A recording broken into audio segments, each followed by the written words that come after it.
And this kid was white, you know. I'm looking at him like, the fuck?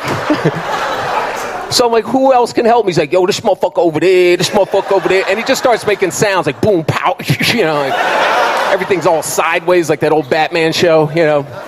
Manager comes out, he's Indian, he's from my first joke, you know. It's like the fucking UN in this place. Can somebody help me? Clarence, help the customer. I'm like, Clarence? Clarence is going to the stock room, he's cursing to himself, you know, wait till my album drops. These motherfuckers don't know me.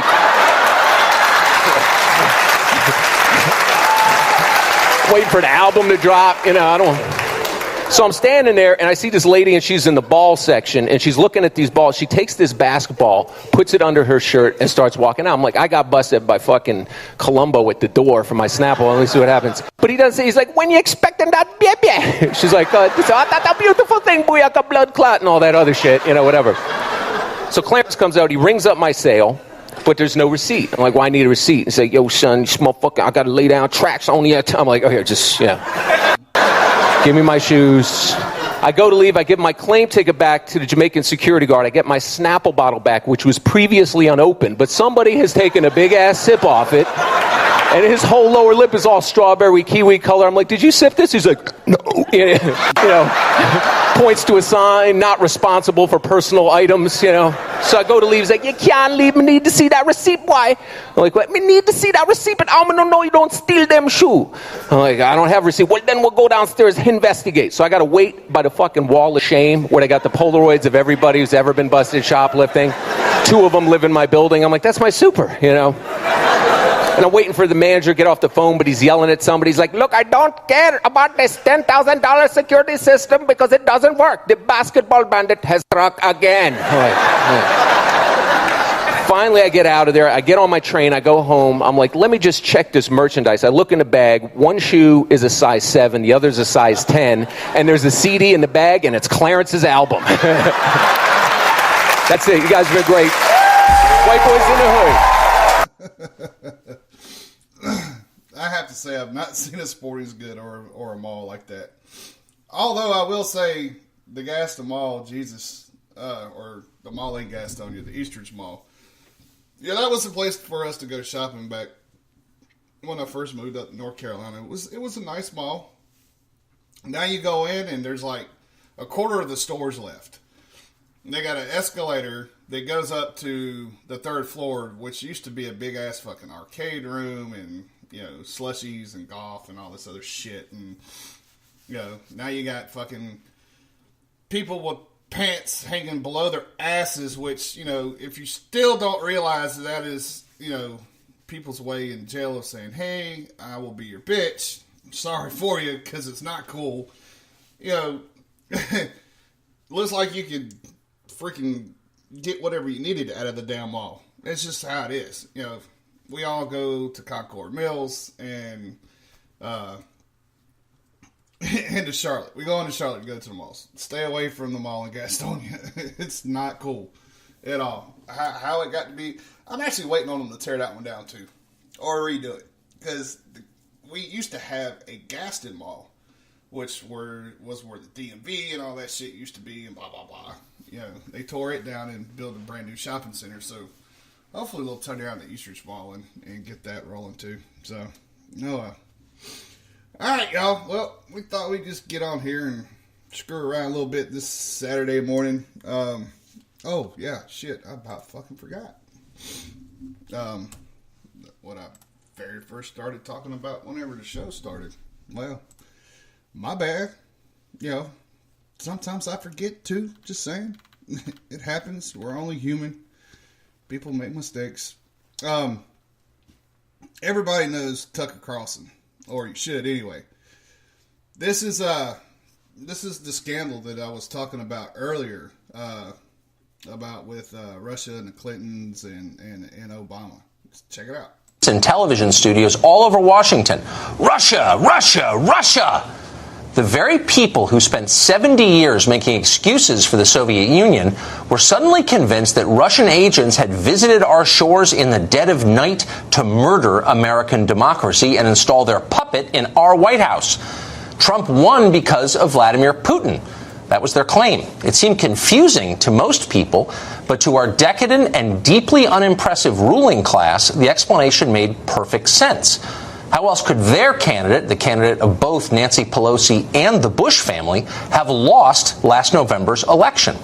Well, the media assured them that would never happen. In fact, a year ago today, the New York Times ran this prediction, quote, Hillary Clinton has a 93% chance to win, and they believed it. When she didn't win, our elites assumed a foreign power must have intervened. No other explanation made sense to them. The only thing they lacked was evidence that it had happened. And so to find that, they told us we needed an immediate all-hands-on-deck investigation of Russian interference. So we got one. Boy, did we. It turned out to be one of the most comprehensive investigations of anything in the history of this country. The FBI kicked it off and was soon joined by a fully staffed Office of Independent Counsel, as well as both houses of Congress. Almost every media outlet in America jumped obediently on board, pouring massive resources into a news story that started to look a lot like a conspiracy theory. But ahead they went.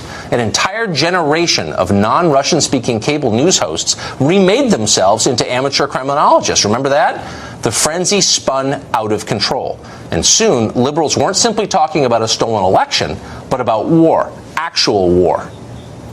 If Russia is going to keep attacking America, then America really should fight back. There is an entire building in St. Petersburg filled with a Russian troll army, creating thousands of tweets, memes, news site comments, and flat-out fake stories designed not to take sides on any issue, but just to get us fighting about it. Hillary Clinton spent over $1 billion on the campaign, and the Russians beat her with $150,000 because they were able to turn Facebook into Fakebook. So you're accusing a nuclear-armed adversary of committing an act of war, and you're doing it purely in order to gain an advantage in a domestic political dispute? No normal person would do that. It's too reckless and crazy. Yet that's exactly what many of our leaders did, including, by the way, sitting members of Congress. They called it war, too. Mass hysteria does not even begin to capture this. We are living in a moment that makes the McCarthy era look reasoned and considered. At least Joe McCarthy was onto something real. There really were Soviet spies. There was no Russian collusion in last year's election. So how are all those investigations going? Well, the New York Times, to its credit, took a look at that this weekend. And it turns out that if the Russians got Trump elected, they left no trace of it.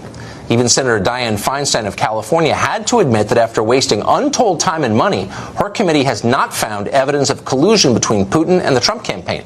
The whole thing is a dry well, a crock, a fraud, a scam, a politically induced hallucination. It's totally nuts.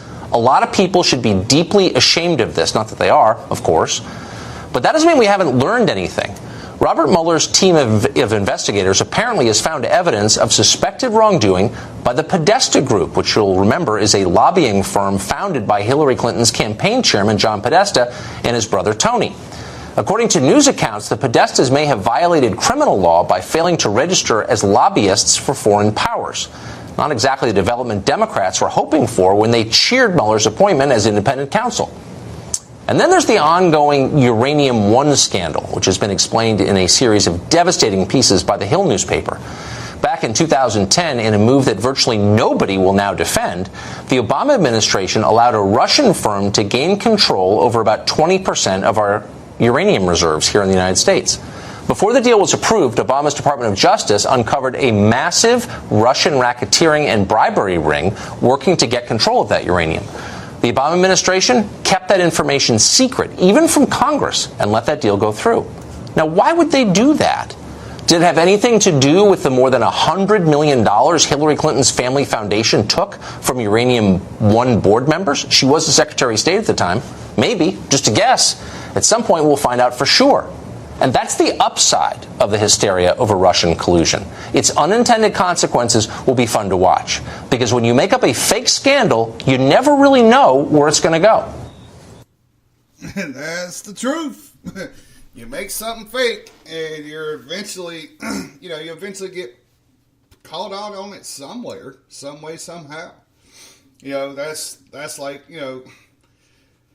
anything, not, okay, there's some people that says they don't have haters, but there are people out there who just try to corrupt anything that somebody's trying to do. The Clintons have been taking money from people for years. I mean, it is what it is. They've been taking money for years, and I'm not going to go into the big Clinton thing. We all know it's been talked about and stuff, and this is coming back up. The FBI's reopened up investigations once again. Her house caught on fire not that long ago. We don't know if it was something that she done. She went through one of her mind-boggled trips where her fucking eyes are crossed and she looks like she's following a little fairy that's falling around her head. Like, she did during the election times, which was kind of funny. I mean, even people put it out there plain and simple that, people would walk up and grab her paperwork off the podium at the end of the debates, and she was getting the debate questions from other people so that way she could better prepare herself for questions that you should be able to answer running as president without having to know them. Running for president may not be completely, the right collaboration, but if you've ever been to a military board, a promotion board, you're in front of a panel of judges, so to speak. You got your sergeant major, and then you got your other company first sergeants, and you have to answer a bunch of questions. You either get rapid fire, which means by the time one first sergeant's done answering you a question, by the time you start to answer it, the next first sergeant's asking you another question. But the whole point of it is to, check your knowledge on the subject matters, your subject matter experts, or just basic military knowledge and stuff like that. Anyway, that an NCO should know so that way it can train his other soldiers. Well, I kind of take that as, how these presidential debates are going. Yes, I still believe, and will always continue to believe, that if you're running for president, you should have some military experience. After all, you're going to end up being our commander-in-chief. And yes, you have your generals at your side. They will help you with military strategies and stuff like that. I get it. I understand. But you know what? You yourself should still know what it's like to be in one of the branches of the military and serve your country if you're going to be commander-in-chief. No offense to past presidents that have not been in the military, but to some of us, to be commander-in-chief, you should go through the ranks. Just saying. All right, y'all. Well, y'all have a great rest of your weekend. Great Saturday. Barracks Lawyers will be back tomorrow at 5 o'clock Eastern. And then next weekend, we break out with a brand new show at 7 Central, 8 Eastern. The Wolf Den with Big John Wolf DeVere. Can't wait for that one, man. Y'all in for a special treat with that show. And we got a few other shows that we're working on and still getting some things created up on. Be looking for MMA, Jiu-Jitsu Corner, Southern Fried Radio coming out. And hey, y'all have a great freaking rest of your weekend. Stay warm out there, man. Stay free. Stay red, white, and blue. Do something positive for somebody and yourself. And remember, you're up, you're alive, you're breathing today. You're already rich. Enjoy life. Enjoy your family. God bless everyone. We'll see you later.